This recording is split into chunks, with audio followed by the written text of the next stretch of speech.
ये कलयुग है दोस्तों, और इस कलयुग में सब लोग मोह माया में फंसे हुए हैं। माया का जो अहंकार है वो हमें दिन प्रतिदिन नीचे गिराता जा रहा है और भगवान से दूर करता जा रहा है। दोस्तों, कौन नहीं चाहता इस जीवन से मुक्ति पाना और अपने आप को भगवान को सौंप देना, लेकिन ये सब सोचकर भी हम अपने मन को शांत नहीं कर पाते हैं। इसकी एक ही वजह है और वो है मोह माया।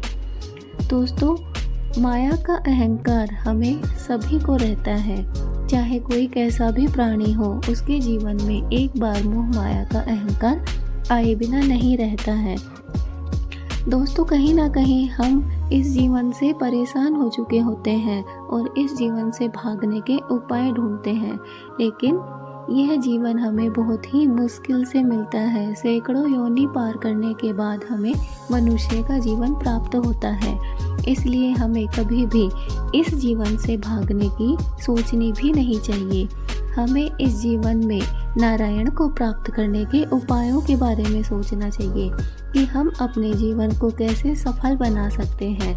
भगवान ने हमें करोड़ों लोगों के बाद एक इंसान बनाया है जो कि अपने हाथों से, अपनी आँखों से, अपने पैरों से, अपने दिमाग से सबसे सक्षम है और जो वो इंसान चाहे वो काम कर सकता है। तो दोस्तों, इसके लिए हमें मोह माया को त्यागना पड़ेगा और नारायण की भक्ति में लीन होना होगा। लेकिन कुछ लोगों का सवाल ये रहता है कि हम मोह माया को तो त्याग देते हैं, लेकिन हम नारायण की भक्ति में लीन नहीं हो पाते हैं। तो दोस्तों, आज हम बात करेंगे कि हमें नारायण कैसे प्राप्त हो सकते हैं, नारायण की भक्ति में हम कैसे लीन हो सकते हैं, कैसे हम भगवान को प्राप्त कर सकते हैं और सभी मोह माया के जंजाल से दूर हो सकते हैं। जो जंजाल में हम इसके मोह माया के जाल में फंस चुके हैं, उससे निकल सकते हैं।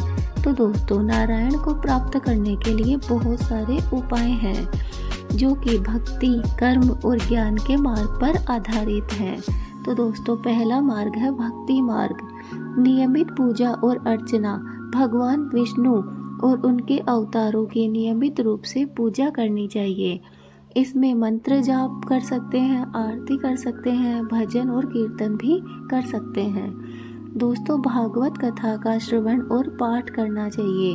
श्रीमद् भागवत गीता, पुराण, विष्णु पुराण और अन्य वैष्णव ग्रंथों का भी हमें नियमित रूप से पाठ करना चाहिए या फिर उन्हें सुनना चाहिए। एकादशी व्रत, दोस्तों, एकादशी जो 11 आती है वो भगवान विष्णु को समर्पित है। इस व्रत का नियमित रूप से पालन करने से भगवान विष्णु की कृपा हमें प्राप्त होती है और हमें मोह माया से मुक्ति मिलती है। दोस्तों, नाम संकीर्तन, भगवान विष्णु के नामों का जाप जरूर करना चाहिए, जैसे कि ओम नमो भगवते वासुदेवाय या हरे कृष्णा कृष्णा कृष्णा हरे हरे, हरे राम राम राम हरे हरे। मंदिर दर्शन, नियमित रूप से भगवान विष्णु के मंदिरों का दर्शन करना चाहिए और भगवान की मूर्ति के सामने अपनी श्रद्धा व्यक्त जरूर करनी चाहिए। तुलसी पूजा, दोस्तों, आप सब लोग जानते हैं कि भगवान विष्णु को तुलसी अत्यंत प्रिय है, इसलिए हमें नियमित रूप से तुलसी के पौधे की पूजा जरूर करनी चाहिए।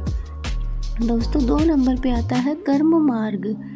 निष्काम कर्म, अपने कर्तव्यों को बिना किसी फल की अपेक्षा के पूरा करें। दान और सेवा, गरीबों और ज़रूरतमंदों की सहायता जरूर करें।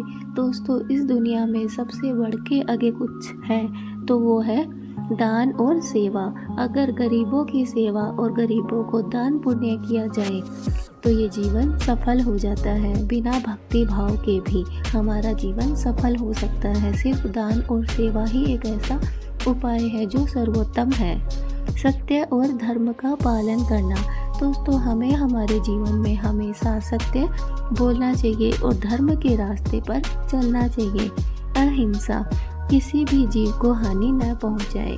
ये तो हम सब लोग जानते ही हैं कि हमें कभी भी किसी भी प्राणी को या जीव को हानि नहीं पहुंचानी चाहिए। पवित्रता, मन, वचन और कर्म से पवित्र रहें। अपने मन को शांत रखें, अपने वचन हैं उन्हें अच्छे और शुद्ध रखें और अपने कर्म अच्छे से करते चलें। गुरु सेवा, अपने गुरु की सेवा करें और उनके मार्गदर्शन का पालन जरूर करें। तीसरा उपाय है ज्ञान मार्ग। वेदांत का अध्ययन, उपनिषदों और भागवत गीता जैसे ग्रंथों का हमें अध्ययन जरूर करना चाहिए। आत्मचिंतन, अपने मन और आत्मा का विश्लेषण करें और अपनी कमजोरियों को दूर करने का प्रयास जरूर करें। ध्यान और योग, नियमित रूप से ध्यान और योग का अभ्यास करना चाहिए। ज्ञानियों का संग, ज्ञानियों और संतों के साथ समय बिताएं और उनसे ज्ञान प्राप्त करें, क्योंकि वही है जो हमें सत्मार्ग पर ले जा सकते हैं। अहंकार का त्याग, अपने अहंकार को त्यागे और विनम्र बने। ये भी एक बहुत ही कठिन है, जो कि ये काम हर कोई नहीं कर सकता है। अहंकार हर एक इंसान में भरा हुआ होता है और उसे त्यागने वाला ही सबसे बड़ा विनम्र व्यक्ति बन सकता है। दोस्तों, कुछ और भी उपाय हैं जिन्हें अपने जीवन में नियमित रूप से लागू करके अपना नारायण को प्राप्त कर सकते हैं और मोह माया के बंधन से छूट सकते हैं। दोस्तों, भगवान विष्णु के प्रति पूर्ण श्रद्धा और विश्वास रखें। अपने मन को शुद्ध और शांत रखें। नियमित रूप से प्रार्थना करें और भगवान से मार्गदर्शन मांगें। अपने अंदर की बुराइयों को दूर करें और सकारात्मक सोच बनाए रखें।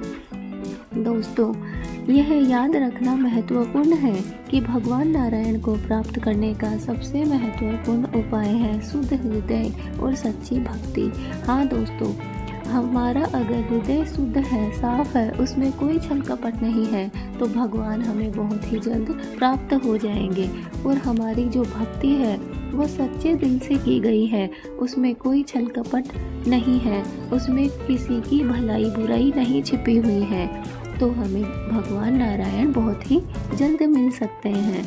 दोस्तों, हम बहुत से लोग हैं जो कि गृहस्थ जीवन में फंसे हुए हैं, उलझे हुए हैं, तो बात कर लेते हैं उनके बारे में। हाँ दोस्तों, गृहस्थ वाले लोग भी अपने जीवन को सफल बना सकते हैं। हम अपने नियमित रूप से काम करते हैं। जो महिलाएं हैं वो अपने बच्चों का पालन पोषण करती हैं, अपने घर को संभालती हैं। जो पुरुष हैं वो पैसे कमाते हैं, नौकरी करते हैं, जॉब करते हैं, खुद का बिजनेस करते हैं। लेकिन क्या हम 2 मिनट भगवान के लिए नहीं निकाल सकते हैं? जरूर निकाल सकते हैं दोस्तों। आज से अगर हम यह प्रयास करें और यह सोचें कि हमें 2 मिनट भगवान के लिए निकालना है, तो हम आज 2 मिनट निकालेंगे, कल 4 मिनट निकालेंगे, परसों 6 मिनट निकालेंगे और ऐसे करते करते हम भगवान की जो पूजा पाठ है उनमें लीन हो जाएंगे दोस्तों।